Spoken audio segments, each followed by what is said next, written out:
You again until after the fight. And there, a straight right here to fall down. So clearly down once, prior. And I think the temple shot to the left head made. I'll say this: here's the right hand by Wilder, who's been knocked out without much effort from Wilder. Malik Scott among them. Gavin's a legitimate win. He is the mandatory challenger for the WBC heavyweight champion Berman Stavern. And he extends the fifth longest knockout streak. Broner making his return, getting busy. Taylor has really started. Good work by Adrian Broner. And the crowd here loving every second of it. 20 seconds left. Wow! How about that? Beautiful. Those shots have anything on them. All they're meant to do is force Taylor to go defensive. Once he goes defensive, Broner sits on that last shot and hurts him. The upper of the moment in front of this very large crowd after he and Emmanuel.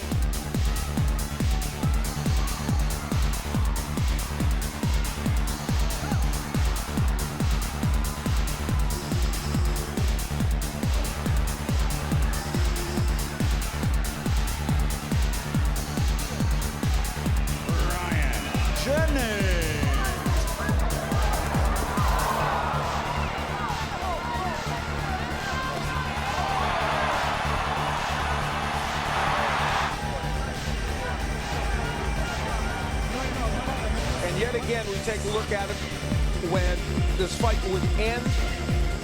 And Jacobs, again, here switched to lefty, then switched to righty. So he did show him different looks, and it was an issue for Jared Fletcher. And whether he was tiring or not tiring, it didn't matter because Daniel Jacobs got the job done in that round. The Miracle Man, Daniel Jacobs, in his home. La victoria contra Mauricio Herrero, una pelea que fue muy cerrada también.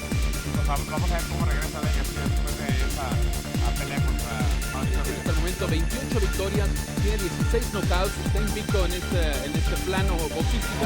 In this round, Guerrero would go down a couple of times, and this is where the first knockdown happened. When Lemieux has you on the ropes, he just cranks up those hooks to the body and the head.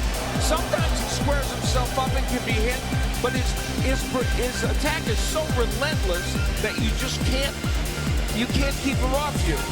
And there is Guerrero taking a knee, and this is where the stoppage of this fight. The uppercut from Lemieux, yes, he's known as a left hook artist for the most part, but he's got some power in the right hand, both of his. But he's looking for anything that will land, and there's the beautiful uppercut on the inside. He is an exciting fighter to watch, a 25-year-old who knows how to get the job done and knows how to finish. And he basks in the glory of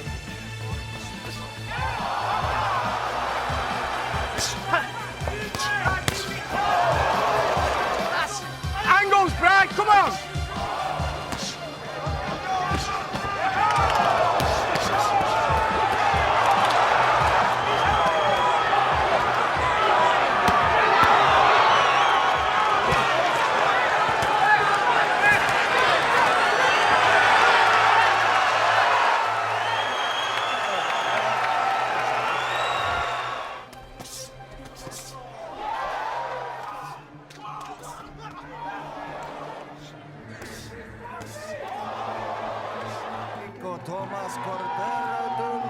Last round of the fight. And at this point, Spence was landing single shots, but everything landing. He gets his man in trouble. He backs him up. He backs him to the ropes. Now watch Bird come in, the referee. And you see Bird say, "Gotta show this something." And sure enough, Castro threw enough punches to extend the beating another minute or so.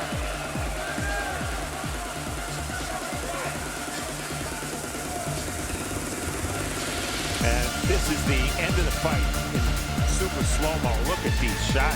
Oh, that left uppercut. Well, that was enough. Yeah, that was about as brutal a punch as Spencer landed the whole fight, and that convinced Bird finally to call it a day.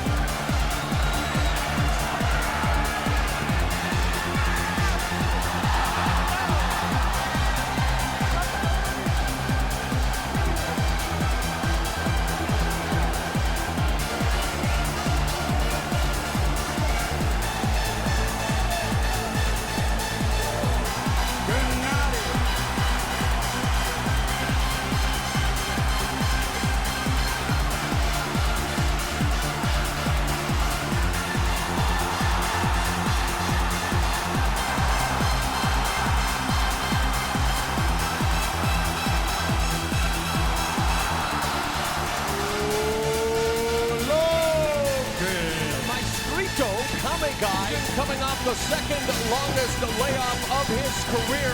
But Kamagai also showing us that aggressive style.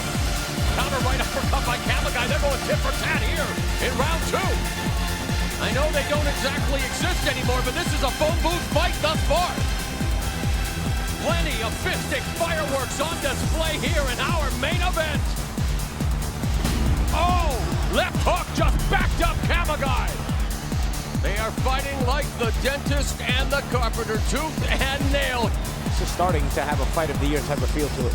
A good old-fashioned brawl to close out the evening here in Southern California. Very happy but bruised and battered Robert the Ghost Guerrero.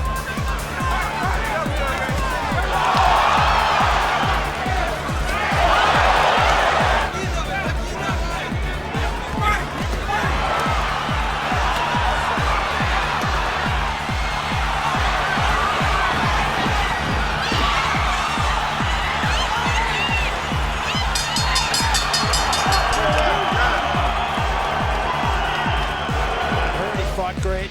Saw his man was hurt, and there was no contest after that. Yeah, Quinones took some huge shots here toward the end of round 7. And Charlie Fitch could have called a knockdown alone because Quinones catapulted into the ropes, and clearly the ropes kept him up. Watch how he runs into the ropes here. That could have been ruled a knockdown, and it would have been interesting to see if Fitch did rule a knockdown there, whether he would have allowed the fight to continue. But I think we all agree, Quinones looked like a beaten fighter. Yeah, he did. You see his balance. Look at his balance as he's shaking there. His feet are shaking. Well, Odom showed power in round 7, something he hasn't done throughout his career. Great ability to finish. When he had his man hurt, it was over. They hit that before he would score a knockdown later in the round. That was the big right hand. Now remember, Love had been buzzed by a right hand a couple of rounds earlier, but this one did much more damage. And then we will see where the knockdown occurs. Again, the straight right hand. And Love in all kinds of trouble here. He had been holding before this, but in this instance, could not avoid going down. And he did, in fact, go down. And then in an odd situation, Devastating shot.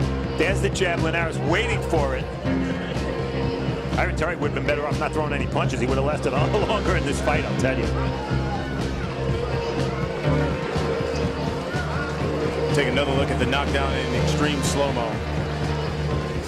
And why did he get knocked out? Well, for one reason, Iron Terry jabbed, and as he brought the jab back, he brought it down instead of bringing it back to where he threw it from. The body with the right hand.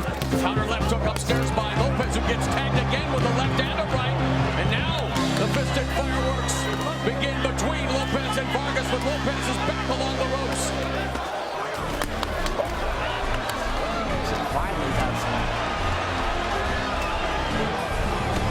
Well, round 2 between Lopez Ponce de Leon 2 is a candidate for round of the year this round.